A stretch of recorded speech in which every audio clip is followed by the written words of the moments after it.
Assalamualaikum warahmatullahi wabarakatuh. Saya akan melanjutkan presentasi dari Mbak Umi dan Mas Rahmat. Nama saya Yatini. Di sini saya akan menyampaikan tentang quality control.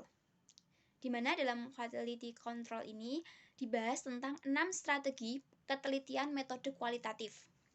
Untuk mendapatkan hasil penelitian yang benar-benar representatif, maka yang harus dilakukan yang pertama itu adalah perpanjangan pengamatan.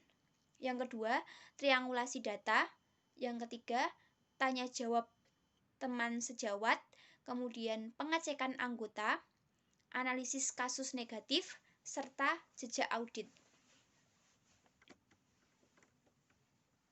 Menulis laporan kualitatif ini ada angka seperti frekuensi, persentase, dan rata-rata yang mana dapat menyampaikan deskripsi terpenting dari program yang sedang kita teliti.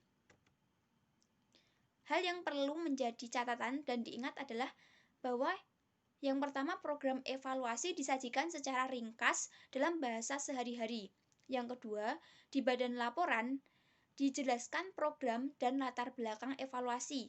Yang ketiga, laporan harus menyertakan ringkasan gambaran umum metode dan teknik pengambilan sampel, mode pengumpulan data, dan analisis dan strategi.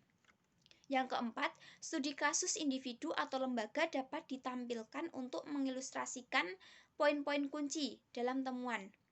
Yang kelima, tipologi dan matriks adalah cara terbaik untuk meringkas temuan kualitatif. Catatan tentang gaya menulis. Sebenarnya tidak ada format standar untuk laporan kualitatif. Hal ini tentu memberikan keleluasaan yang berbeda dengan penelitian kuantitatif. Dalam laporan evaluasi kualitatif harus dapat diakses dan dibaca oleh siapapun. Adapun caranya yaitu dengan semakin sering menulis. Kemudian yang kedua, kita harus lebih banyak membaca laporan kualitatif yang sudah bagus formatnya dan gaya penulisannya juga sudah bagus. Diseminasi dan advokasi. Audiens untuk laporan kualitatif evaluatif ini adalah pemangku kepentingan, praktisi, pembuat kebijakan, komunitas, dan juga kelompok advokasi klien serta publik. Program dengan pendukung yang banyak dan kuat hasilnya bisa disebarluaskan melalui media cetak dan penyiaran. Mixed methods dalam evaluasi. Triangulasi metode sebagai contohnya adalah ketika grup fokus ini diadakan untuk melakukan evaluasi formatif. Kemudian pengukuran kuantitatif digunakan pada fase hasil. Lalu observasi bisa digunakan ketika selesai melakukan percobaan program. Evaluasi partisipatif dan pemberdayaan. Hal-hal yang perlu diperhatikan dalam evaluasi partisipatif ini adalah bahwa evaluasi ini menempatkan prioritas tinggi pada kemitraan dengan para pemangku kepentingan dan komunitas.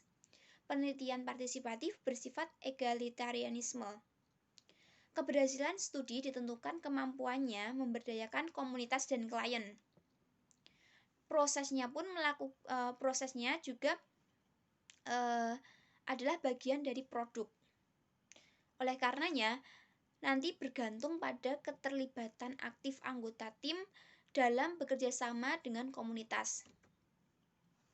Evaluasi cepat dan metode penilaian. Aspek penelitian kualitatif. Pelaksanaan wawancara terstruktur minimal, kemudian transkripsi verbatim dari data yang direkam, lalu kode terbuka. Contoh evaluasi kualitatif.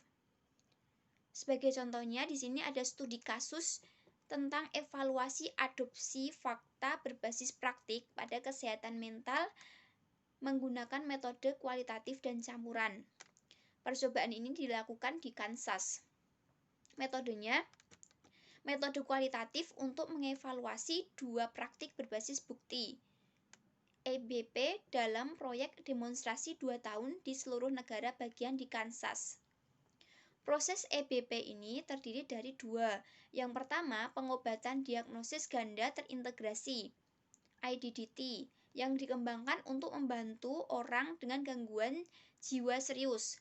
Kemudian yang kedua, pendekatan tempat dan latihan untuk individu dengan penyakit mental serius. Hasilnya, yang pertama, EBP menggunakan wawancara motivasional untuk meningkatkan dokumentasi dan keterampilan praktik. Yang kedua, adopsi EBP ini meningkat pesat melalui pembentukan tim kepemimpinan spesifik yang mewakili staf dan pemangku kepentingan. Yang ketiga, konsultasi, pendampingan, dan kerjasama intralembaga adalah kunci kesuksesan. Kesimpulannya, evaluasi memerlukan pengumpulan informasi baru, misalnya untuk SE jumlah kontak pengembangan pekerjaan yang dibuat oleh spesialis pekerjaan tersebut. Kemudian SLI, apakah konsumen menerima pengobatan penyalahgunaan zat.